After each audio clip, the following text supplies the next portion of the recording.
La police est venue chez moi. Votre mari et votre fils ont eu un accident et ont été emmenés à l'hôpital. Mon corps s'est figé. Mais ils sont morts il y a 5 ans. Quand j'ai répondu, l'agent avait l'air confus et a demandé « Qu'avez-vous dit ?» Je me suis précipité à l'hôpital. Au moment où j'ai ouvert la porte de la chambre, j'ai haleté et tout mon corps a tremblé de peur. Avant de commencer l'histoire, n'oubliez pas de laisser un like et de vous abonner à la chaîne pour voir plus d'histoires comme celle-ci. Par un après-midi d'automne, la sonnette a retenti à mon domicile en Californie. Quand j'ai ouvert la porte d'entrée, 2 policiers se tenaient là. Leurs expressions étaient graves, et j'ai tout de suite su qu'ils venaient m'annoncer une terrible nouvelle. Mon cœur s'est mis à battre la chamade. « Madame Morrison ?» a demandé l'officier le plus âgé. « Oui, c'est moi », ai-je répondu, la gorge sèche. « Votre mari et votre fils ont eu un accident de la route. Ils ont été transportés à l'hôpital Saint-Marie. » À l'instant où j'ai entendu ces mots, mon corps s'est figé, comme pétrifié. Le temps semblait s'être arrêté. Je ne pouvais pas comprendre ce qu'il disait. Non, je ne voulais pas comprendre. « Qu'est-ce que vous racontez ?» Ma voix tremblait. « Mais ils sont morts il y a 5 ans. » Les policiers ont échangé un regard. Le plus jeune a consulté son carnet tandis que l'aîné me fixait. « Qu'est-ce que vous venez de dire ?» a-t-il répété, sa voix trahissant une nette confusion. « Mon mari Michael et mon fils Daniel ont disparu dans les montagnes il y a 5 ans, ai-je expliqué, désespéré. Les équipes de recherche ont cherché pendant des jours, mais leurs corps n'ont jamais été retrouvés. Mais ça fait 5 ans. Ils sont déjà ?» Madame Morrison, m'a interrompu l'officier le plus âgé. Cet après-midi, un accident de la circulation a eu lieu sur la route 101 en Californie. Le permis de conduire indiquait le nom de Mark Thompson, mais l'analyse des empreintes digitales a confirmé qu'il s'agissait bien de Michael Morrison. Le garçon qui l'accompagnait a également été identifié comme étant Daniel Morrison. Mon esprit s'est vidé. Mark Thompson. Je n'avais jamais entendu ce nom. Mais les empreintes de Michael. Le nom de Daniel. Ce devait être une sorte d'erreur. Une fausse identité ou quelqu'un qui usurpait l'identité de mon mari et de mon fils. C'est impossible, ai-je dit en secouant la tête. Il y a une erreur. Quelqu'un a volé leur identité. Madame Morrison, pourriez-vous venir à l'hôpital, a dit le jeune officier. Il serait peut-être préférable que vous constatiez par vous-même. J'étais confuse. Rationnellement, je savais que ce devait être une sorte d'erreur. Il y a 5 ans, j'ai perdu Michael et Daniel. Ce jour-là, Michael avait emmené Daniel, alors âgé de 3 ans, en randonnée. J'avais une conférence à l'université et je n'avais pas pu les accompagner. Cette nuit-là, ils ne sont pas rentrés. Des équipes de recherche ont été déployées et j'ai passé des jours à arpenter ces montagnes, mais ils n'ont jamais été retrouvés, pas même leur corps. Pendant 5 ans, j'avais vécu avec la douleur de cette perte. En tant que professeur de psychologie, je m'efforçais de guérir le chagrin des autres, alors que la blessure de mon propre cœur ne cicatrisait jamais. Chaque année, je me rendais sur la montagne où ils avaient disparu. Je regardais des photos de mon mari et de mon fils tous les jours, pour ne pas oublier leur sourire, pour ne pas oublier leur voix.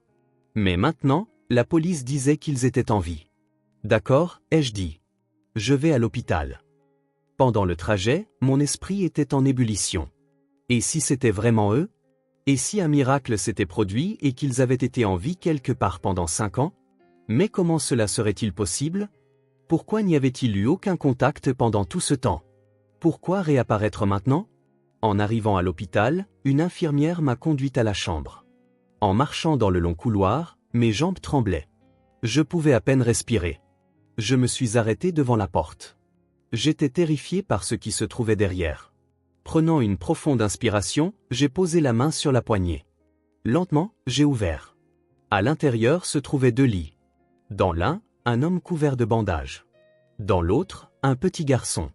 L'homme a tourné son visage vers moi. À cet instant, tout le sang a semblé quitter mon corps. C'était sans l'ombre d'un doute Michael. Il paraissait un peu plus âgé qu'il y a 5 ans, mais ses yeux, ce visage, cette voix, tout était exactement le Michael que je connaissais. Jennifer. Michael a prononcé mon nom.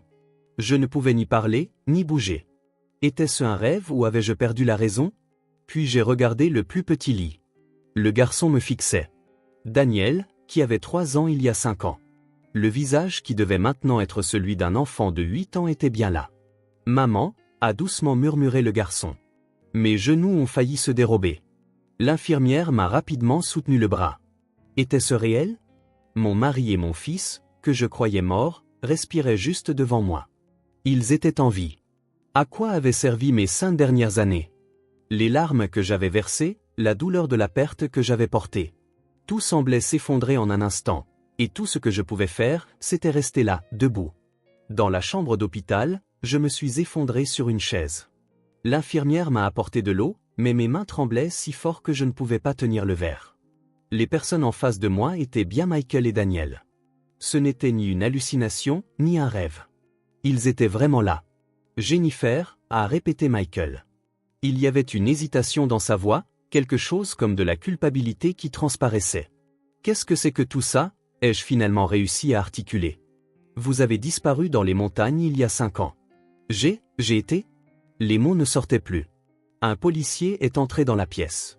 Il a commencé à parler, choisissant ses mots avec soin. Madame Morrison, nous avons vérifié les rapports de recherche d'il y a 5 ans, et les corps de votre mari et de votre fils n'ont jamais été retrouvés. C'est exact. Mais les équipes ont cherché pendant des jours, ai-je répondu. Ils ont ratissé chaque centimètre de ces montagnes. Quand ils ne les ont pas trouvés, c'est pour ça que nous... Le fait qu'aucun corps n'ait été retrouvé signifie qu'aucun certificat de décès officiel n'a été délivré, a poursuivi l'officier. Ce qui veut dire que légalement, ils sont restés des personnes disparues. J'ai fixé Michael. Il a détourné le regard. Ce geste a déclenché quelque chose en moi. Michael, ai-je demandé, d'une voix calme et ferme. Où étiez-vous pendant 5 ans? Le silence a envahi la pièce. Michael n'a pas répondu. Il s'est contenté de serrer les draps de son lit. Réponds-moi, ma voix tremblait. Pendant 5 ans, j'ai vécu en pensant que vous étiez mort. Chaque jour, chaque nuit, je pleurais en me souvenant de vous. J'allais dans les montagnes et je n'arrêtais pas de crier vos noms. Et pourtant, vous étiez en vie. Pourquoi ne m'as-tu pas contacté? Pourquoi maintenant? Michael ne disait rien. Ce silence a transformé mes soupçons en certitude. Quelque chose n'allait pas. Quelque chose était fondamentalement anormal. Après avoir quitté la chambre, j'ai demandé à une infirmière de me montrer les effets personnels de Michael lors de son admission. Un portefeuille, un téléphone portable, des clés. J'ai ouvert le portefeuille et j'ai trouvé un permis de conduire à l'intérieur. Mark Thompson. La date de naissance était la même que celle de Michael, mais le nom était différent. L'adresse était à Austin, au Texas. Mes mains se sont remises à trembler. Un faux nom. Michael utilisait un faux nom.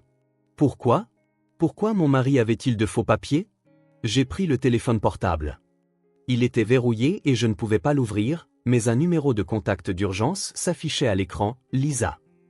À l'instant où j'ai vu ce nom, une douleur aiguë m'a transpercé la poitrine. De retour de l'hôpital, je n'ai pas pu dormir de la nuit.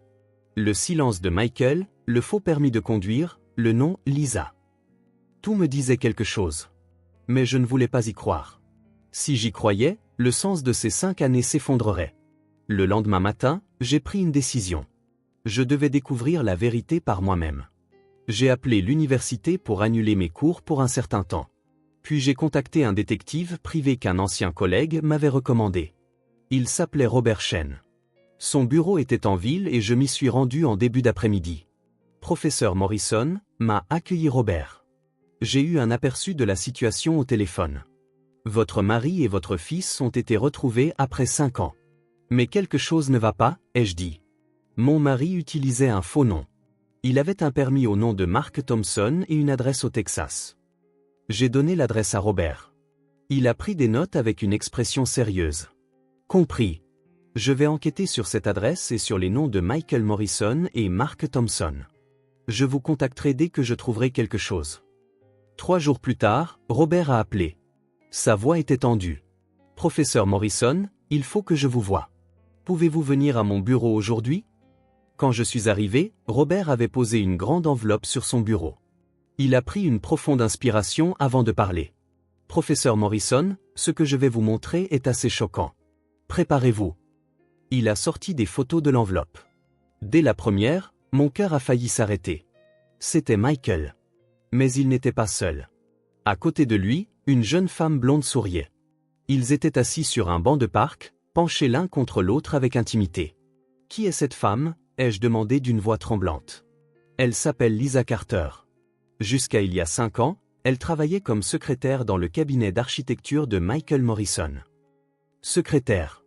Lisa, le contact d'urgence sur le téléphone. Tout commençait à s'assembler. Robert m'a montré la photo suivante. Elle les montrait tous les trois, Michael, Lisa et Daniel, dans un parc d'attractions. Daniel tenait une barbe à papa et riait. Michael avait la main sur l'épaule de Daniel, et Lisa tenait l'autre main de Daniel, comme une famille. Quand cette photo a-t-elle été prise, ai-je demandé.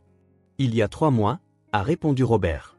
Professeur Morrison, d'après mon enquête, Michael Morrison vit à Austin, au Texas, depuis 5 ans sous le faux nom de Mark Thompson. Il vit avec Lisa Carter. Et votre fils, Daniel, a été avec eux tout ce temps. Je me suis adossé à ma chaise. J'avais l'impression que la pièce tournait autour de moi. 5 ans ? Ai-je murmuré. Pendant 5 ans, ils ont... Robert a ouvert son rapport. Michael Morrison, ou Mark Thompson, travaillait dans le secteur de l'architecture au Texas. Lisa Carter travaillait dans une boutique locale. Ils vivaient dans une maison en banlieue. Les voisins les considéraient apparemment comme une famille normale. Mais Daniel, ai-je dit, essayant désespérément de réfléchir. Mon fils aurait dû aller à l'école. Il devrait y avoir des dossiers. Il était inscrit sous le nom de David Thompson. Robert m'a montré un autre document. Le nom de votre fils avait aussi été changé. Des larmes ont coulé sur mes joues. Mais ce n'étaient pas des larmes de tristesse. C'étaient des larmes de colère. Alors, ai-je articulé avec difficulté. Mon mari m'a abandonné pour commencer une nouvelle vie avec sa maîtresse. En emmenant notre fils, en me faisant croire qu'ils étaient morts. Robert a hoché la tête en silence. L'incident de la montagne ? Ai-je demandé. Était-ce une mise en scène ? C'est fort probable. La raison pour laquelle aucun corps n'a été retrouvé est probablement parce qu'il n'y en avait pas. Monsieur Morrison a probablement emmené votre fils dans les montagnes et s'est enfui par une autre route avant l'arrivée des secours. Je me suis levé. J'ai fait les 100 pas dans le bureau. J'ai compris que 5 années de souvenirs n'avaient été que des mensonges. Ces jours où j'avais crié dans les montagnes. Ces jours où j'avais pleuré. Tout avait été construit sur la trahison calculée de Michael. Avez-vous découvert autre chose ? Ai-je demandé. Après avoir hésité, Robert m'a montré une dernière photo. C'était une photo de Daniel à l'école. Daniel, ou David, 8 ans, riait avec ses camarades de classe. Votre fils semble avoir grandi ces 5 dernières années en pensant que son père et Lisa Carter étaient ses parents. D'après les témoignages des voisins, Daniel appelait Lisa maman. À l'instant où j'ai entendu ces mots, quelque chose s'est brisé en moi. Mon fils avait appelé une autre femme maman. Mon existence avait été effacée de la mémoire de Daniel. Merci, Robert, ai-je dit. Puis-je avoir des copies de tout ceci, le rapport et les photos ? Bien sûr, a-t-il répondu. Professeur Morrison, allez-vous à la police maintenant ? Oui, ai-je répondu. Avant de voir mon mari, je vais rassembler toutes les preuves. Cette fois, c'est moi qui vais le confronter à la vérité. En quittant le bureau, j'ai pleuré dans ma voiture. Mais c'étaient mes dernières larmes. Il n'y avait plus de temps pour sombrer dans la tristesse. Je devais me battre maintenant. Le lendemain, je suis retourné à l'hôpital. Cette fois, avec des preuves. J'ai mis tous les rapports et les photos de Robert dans une grande enveloppe. Mais la première personne à qui je devais parler n'était pas Michael. C'était Daniel. Devant la chambre de mon fils, j'ai pris une profonde inspiration. J'ai frappé et je suis entré. Daniel était assis seul sur le lit. En me voyant, il a semblé anxieux. « Bonjour, Daniel », ai-je dit doucement. « Bonjour », a-t-il répondu à voix basse, tremblante. J'ai approché une chaise du lit et je me suis assise. J'ai sorti une photo de l'enveloppe, celle de Michael, Lisa et Daniel au parc d'attractions. « Daniel », ai-je demandé calmement. « C'est bien toi sur cette photo, n'est-ce pas ?» Daniel a regardé la photo, les yeux écarquillés. « Et c'est ton père ? Et, ai-je continué, qui est cette femme ?» Daniel s'est mordu la lèvre. Des larmes ont rempli ses yeux. « Daniel, je ne te blâme pas, ai-je dit. Je veux juste savoir la vérité. Qui est cette femme ? » Lisa, a-t-il répondu doucement. Tati Lisa. Tati. Il ne l'appelait pas maman. Du moins, pas devant moi. Daniel, ai-je posé la photo et j'ai pris sa main. Il y a 5 ans, tu es allé dans les montagnes avec ton père, n'est-ce pas ? Quand tu avais 3 ans. Tu t'en souviens ? Daniel a hoché la tête. Et après, que s'est-il passé? Où êtes-vous allés, toi et ton père? Les larmes ont débordé des yeux de Daniel. Il les a essuyées désespérément. Papa, a-t-il dit d'une voix tremblante. Papa a dit qu'on allait commencer une nouvelle vie.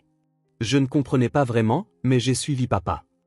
Et puis, les gens encouragés. On est allé dans un autre endroit, une maison que je ne connaissais pas. Lisa était là. Lisa a dit, « Salut, Daniel. Je suis Lisa. » Ma poitrine s'est serrée. Mon fils de 3 ans avait été soudainement forcé de vivre avec une étrangère. Et moi, ai-je demandé. Qu'est-ce que ton père a dit à propos de maman? Daniel a détourné le visage, ne semblant pas vouloir répondre. Daniel, j'ai doucement tourné son visage vers moi. Dis-le-moi, s'il te plaît. Papa, a dit Daniel en pleurant. Papa a dit que maman était partie. Il a dit que maman ne reviendrait pas. À ces mots, mon cœur s'est déchiré. Mais j'ai ravalé mes larmes. Je devais écouter l'histoire de mon fils. Et tu l'as cru, ai-je demandé. Daniel a hoché la tête. Pendant 5 ans, tout ce temps. Papa disait que maman était morte. Alors, tu n'as rien fait de mal, ai-je dit fermement. Tu n'avais que 3 ans. Tu n'avais pas d'autre choix que de croire ce que ton père disait. Daniel m'a regardé, les yeux pleins d'interrogations. Mais maman est en vie. Maman est là. C'est ça, ai-je répondu. Maman a toujours été en vie. Je t'ai cherché tout ce temps. Le visage de Daniel s'est crispé. Il s'est mis à pleurer bruyamment. Je suis désolé, a-t-il dit entre deux sanglots. Je suis désolé, maman. Tu n'as pas à t'excuser pour quoi que ce soit. Je l'ai serré fort contre moi. Tu n'as rien fait de mal. Pendant un moment, nous nous sommes tenus dans les bras l'un de l'autre, en pleurant.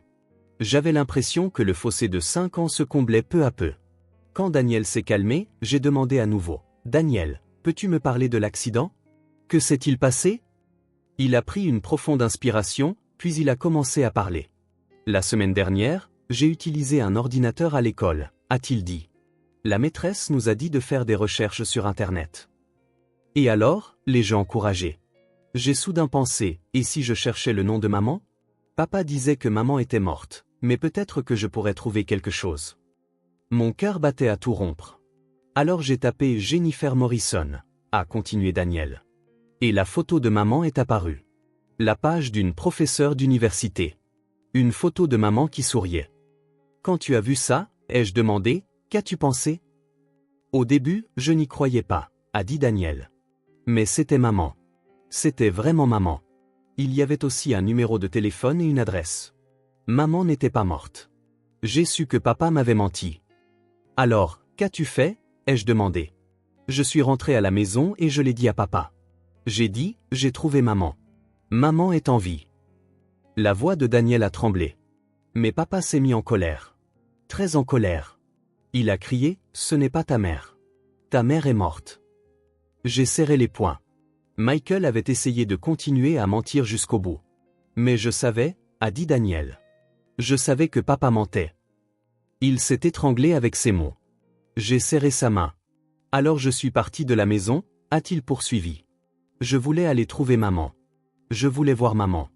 Je voulais dire à maman que j'étais en vie. Les larmes ne cessaient de couler de mes yeux. Mon fils de 8 ans s'était enfui de chez lui pour me retrouver. Mais papa m'a poursuivi en voiture, a dit Daniel à travers ses larmes. Il criait « Reviens. Ta mère est morte. » Mais je lui ai répondu en criant « C'est un mensonge. Maman est en vie. Je l'ai vue sur Internet. » Et puis, ai-je demandé. La voiture de papa allait très vite. J'ai essayé de traverser la route. Daniel tremblait. Papa a donné un coup de volant. Et puis, il ne pouvait plus parler. Il a continué à pleurer dans mes bras. J'avais tout compris. Il y a 5 ans, Michael m'avait abandonné pour commencer une nouvelle vie avec sa maîtresse. Il avait menti à notre fils en lui disant que j'étais morte. Mais notre fils avait découvert la vérité. À seulement 8 ans, il m'avait trouvé sur Internet et s'était enfui pour me voir. Michael, en essayant de l'arrêter, avait provoqué l'accident. Daniel, ai-je dit en lui caressant la tête. Tu as été si courageux. Merci de m'avoir trouvé. Maman, Daniel a levé les yeux vers moi. Je veux être avec maman. Je ne veux plus être avec papa. C'est d'accord, je l'ai serré fort. Maman va te protéger. On ne sera plus jamais séparés. Quelque temps après que Daniel se soit endormi, j'ai quitté la chambre. Puis je me suis dirigé vers celle de Michael. Il était temps de le confronter à toute la vérité. En marchant dans le couloir, je serrais le rapport du détective. La fausse disparition, la nouvelle vie avec sa maîtresse, les mensonges à notre fils, et le fait que notre fils avait découvert la vérité et avait tenté de me retrouver. Tout était clair maintenant. Je me suis arrêté devant la porte de Michael, j'ai pris une profonde inspiration et j'ai ouvert. En me voyant, il a détourné le visage.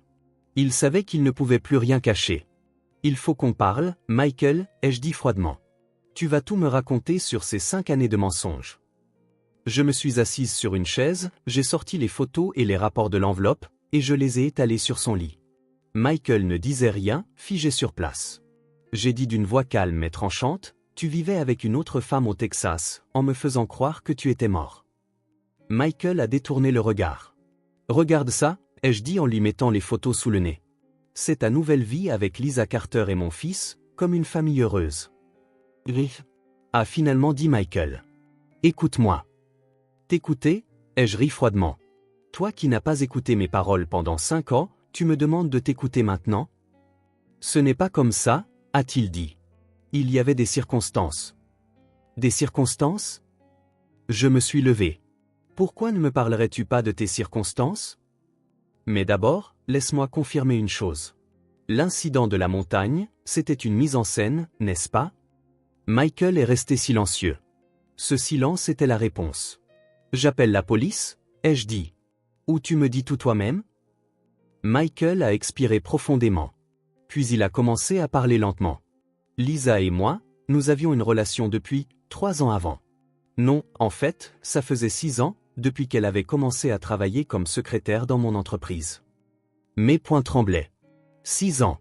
Cela signifiait peu de temps après la naissance de Daniel. Au début, c'était sans importance, a continué Michael. Mais sans m'en rendre compte, c'est devenu sérieux. Je voulais commencer une nouvelle vie avec Lisa. Mais tu ne pouvais pas abandonner Daniel, ai-je anticipé. Alors j'ai mis en scène l'incident de la montagne, a-t-il avoué. Ce jour-là, j'ai emmené Daniel dans les montagnes. Mais en réalité, nous nous sommes échappés en voiture par une autre route. Lisa nous attendait. J'ai pris une profonde inspiration. Mon corps tremblait de rage. Avant l'arrivée des secours, a dit Michael, nous avions déjà quitté la Californie. Nous étions en route pour le Texas. Bien sûr, aucun corps n'a été retrouvé, ai-je dit. Il n'y en avait pas à trouver. Michael n'a rien dit. J'ai continué, et puis tu as commencé une nouvelle vie au Texas sous un faux nom, en changeant même le nom de notre fils, en mentant à Daniel en lui disant que j'étais morte. A-t-il commencé? Tais-toi, l'ai-je coupé. Je n'ai pas fini. Quand notre fils a eu 8 ans, il m'a trouvé avec l'ordinateur de l'école. Tes mensonges allaient s'effondrer, alors tu as continué à mentir désespérément. Mais Daniel ne t'a pas cru. Il a essayé de venir me voir. En essayant de l'arrêter, tu as provoqué un accident. Le visage de Michael s'est tordu. A-t-il dit d'une voix tremblante. J'essayais juste d'arrêter Daniel. S'il te rencontrait, tout serait fini. Tout serait fini, ai-je répété. Ta vie construite sur des mensonges, tu veux dire? J'ai sorti un autre document de l'enveloppe. Tu sais ce que c'est? C'est une plainte pénale à la police. Enlèvement, simulation de décès, fraude et diverses autres charges. Mon avocat l'a déjà préparé. Michael est devenu blême. Jennifer, attends, a-t-il dit frénétiquement. Parlons-en. Pense à Daniel. Penser à Daniel, ai-je ri froidement. As-tu pensé une seule fois au vrai bonheur de Daniel en 5 ans? Tu lui as enlevé sa mère, tu n'as cessé de lui mentir, et tu vas me dire que c'était pour Daniel?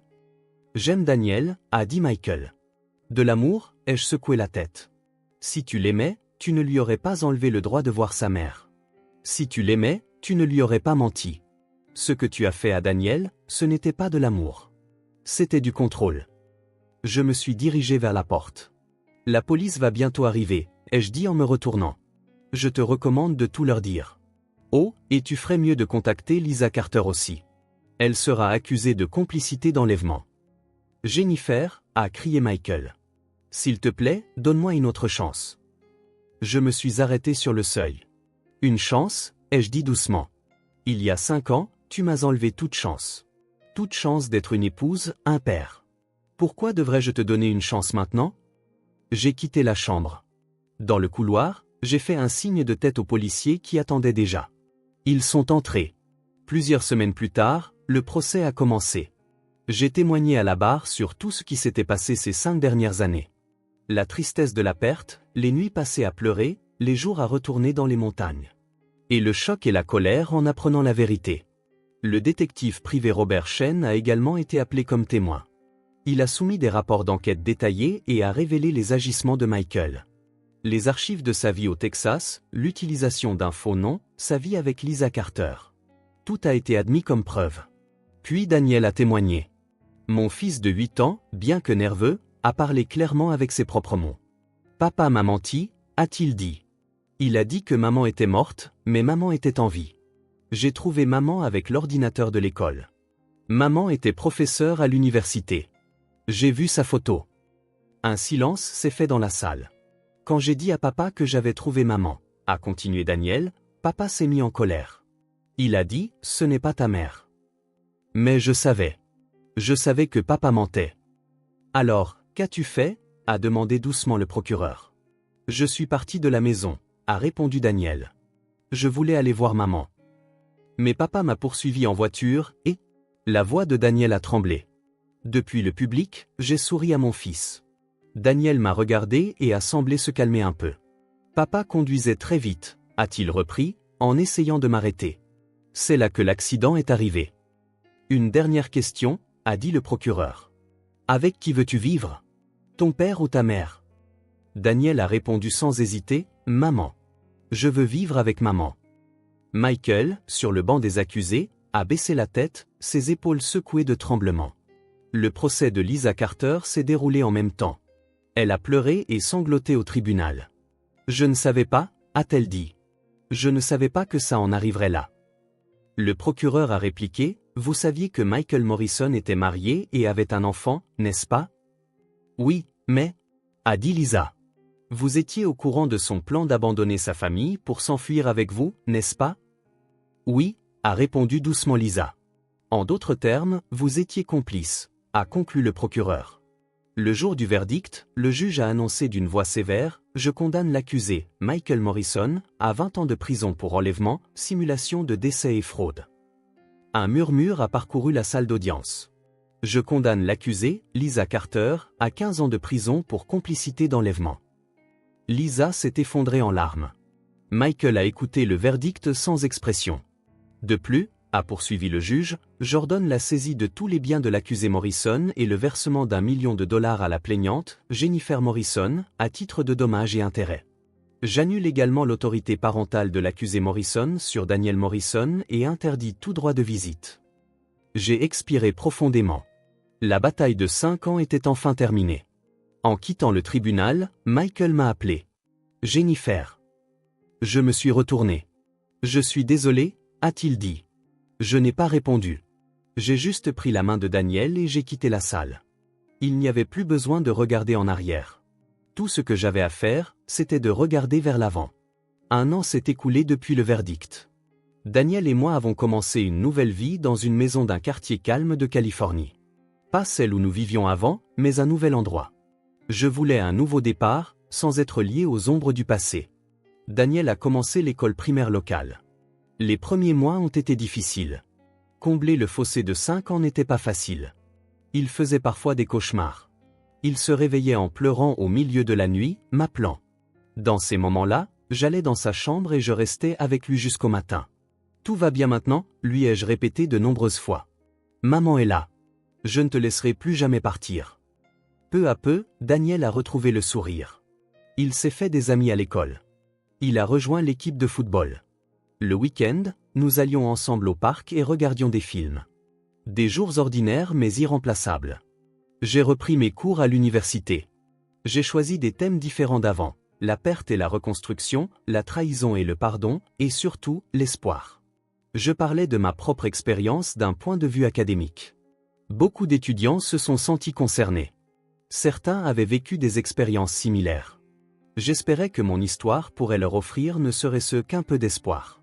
J'ai mis de côté une partie du $1 million de dommages et intérêts pour les études de Daniel. J'ai fait don du reste à une organisation à but non lucratif qui soutient les personnes ayant perdu des membres de leur famille. L'argent ne peut pas effacer le passé, mais il peut aider l'avenir de quelqu'un. Un après-midi d'automne, Daniel est rentré de l'école. Il a posé son sac à dos dans l'entrée et s'est précipité dans le salon. « Maman, je suis rentré », a-t-il dit joyeusement. « Bon retour », ai-je souri. « Comment s'est passée ta journée ?»« C'était super », a-t-il répondu. « J'ai marqué un but au foot. »« Vraiment ? C'est merveilleux. » Daniel s'est assis à côté de moi.